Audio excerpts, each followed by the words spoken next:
નમસ્કાર. આજના આ એક્સપ્લેનરમાં હાર્દિક સ્વાગત છે. ચાલો આજના વિષયની શરૂઆત સીધી જ એક સુંદર કલ્પનાથી કરીએ. એક મસ્ત સોનેરી સવારના સૂર્યપ્રકાશમાં ધીમી ગતિએ ફરતા સાયકલના પૈડાની કલ્પના કરો. આ દ્રશ્ય માત્ર આંખોને જ ગમતું નથી, પરંતુ તેમાં એક ઊંડું અને જબરદસ્ત ગણિત છુપાયેલું છે.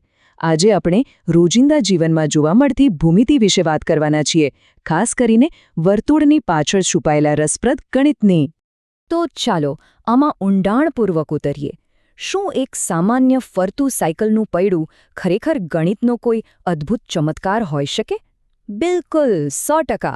ગણિતના અદ્ભુત રહસ્યો આપણા રોજિંદા જીવનમાં બસ દરેક જગ્યાએ છુપાયેલા છે. માત્ર તેને ધ્યાનથી જોવાની અને અનુભવવાની જરૂર છે. આપણો પહેલો ખ્યાલ છે ત્રિજ્યા, એટલે કે કેન્દ્રથી ધાર સુધીની વાત.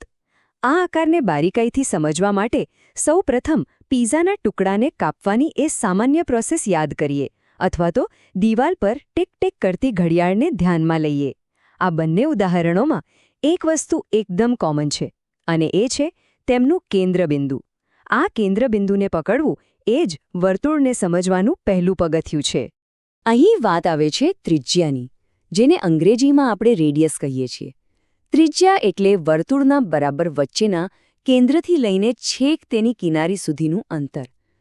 ઘડિયાળનું જ ઉદાહરણ લઈએ તો બરાબર વચ્ચે જ્યાં કાંટા જોડાયેલા છે ત્યાંથી લઈને બહાર લખેલા આંકડા સુધીનું જે અંતર છે ને, એ ત્રિજ્યા છે. તેને આરથી દર્શાવવામાં આવે છે. આ એ પાયો છે જેના પર વર્તુળ ઊભું છે.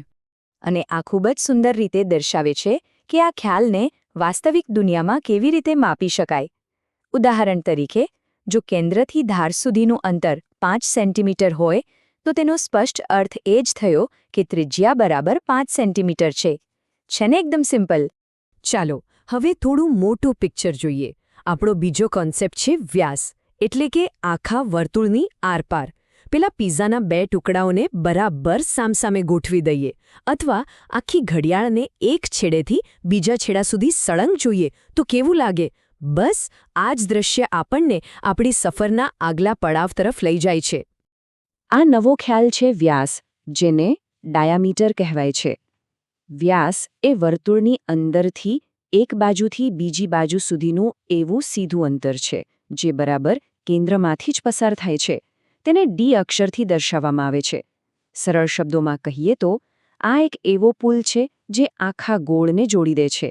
વર્તુળની અંદર દોરી શકાતી આ સૌથી લાંબી રેખા છે. હવે અહીં ખરેખર રસપ્રદ બાબત એ છે કે ત્રિજ્યા અને વ્યાસ વચ્ચે એક જબરદસ્ત અતૂટ સંબંધ છે. ત્રિજ્યા એ માત્ર કેન્દ્રથી ધાર સુધીનો રસ્તો છે, જ્યારે વ્યાસ તો આખા વર્તુળની આરપાર જાય છે. આનો સીધો અર્થ શું થયો? એ જ કે વ્યાસ હંમેશા ત્રિજ્યા કરતાં બરાબર બમણો હોય છે. ગાણિતિક રીતે આપણે તેને ડી બરાબર 2r તરીકે લખી શકીએ. આ એક એવો સાર્વત્રિક નિયમ છે જે ક્યારેય નથી બદલાતો. ત્રિજ્યા અને વ્યાસ પછી હવે વાત કરીએ પરિઘની. ચાલો હવે આખા આકાર પર સળંગ નજર કરીએ. પીઝાની એ સંપૂર્ણ ગોળ કિનારી એટલે કે ક્રસ્ટની કલ્પના કરીએ. અથવા સાયકલના પૈડાની બહારની પેલી રબરની ટાયર વિશે વિચારીએ. આ આખી ગોળાઈ શું છે? આ ગોળાઈને પરિઘ અથવા સર્કમ્ફરન્સ કહેવામાં આવે છે. પરિઘ એ વર્તુળની આસપાસની કુલ લંબાઈ છે. આને એક ચમકતી સરહદ તરીકે વિચારી શકાય.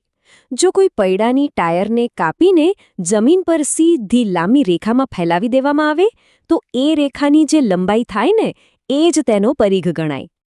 ચાલો આગળ વધીએ અને જોઈએ કે આ બધું કેવી રીતે બને છે. આ બધા રોજિંદા અવલોકનો એકબીજા સાથે ખરેખર કેવી રીતે જોડાયેલા છે? હકીકતમાં આ બધાની પાછળ એક ગુપ્ત ગાણિતિક કોડ છુપાયેલો છે, જે આ આકારોને એક સુંદર તર્ક સાથે બાંધી રાખે છે. પરિઘ ગણવા માટેના અહીં કેટલાક એકદમ સરળ અને પાયાના સૂત્રો છે. c બરાબર 2πr અને c બરાબર πd. અહીં જરાય ગભરાવાની જરૂર નથી. આમાં વપરાતું પ્રતીક પાઈ એટલે કે પાઈ એ ગણિતનો એક અદ્ભુત અચળાંક છે. પાઈનું મૂલ્ય આશરે 3.14 હોય છે. આનો સીધો અર્થ એ થાય છે કે દુનિયાના કોઈપણ વર્તુળનો પરિઘ તેના વ્યાસ કરતાં આશરે 3 ગણો લાંબો હોય છે. છે ને કમાલની વાત? તો સૌથી મહત્વનો મુદ્દો એ છે કે આ બધું સરળતાથી યાદ કેવી રીતે રાખવું? તેના માટે અહીં એક બહુ જ મસ્ત મેમરી ટ્રીક છે. ત્રિજ્યા એટલે કેન્દ્રથી ધાર સુધી, વ્યાસ એટલે આખા વર્તુળની આરપાર જે ત્રિજ્યાથી ડબલ હોય, અને પરિઘ એટલે વર્તુળની આસપાસની કુલ લંબાઈ. આ નાનકડી ટ્રીકથી આખી ભૂમિતિ મગજમાં એકદમ ફિટ થઈ જશે. આ સરળ લાગતા વર્તુળો આપણા વિશ્વના પાયામાં કેટલી ઊંડાણપૂર્વક વણાયેલા છે.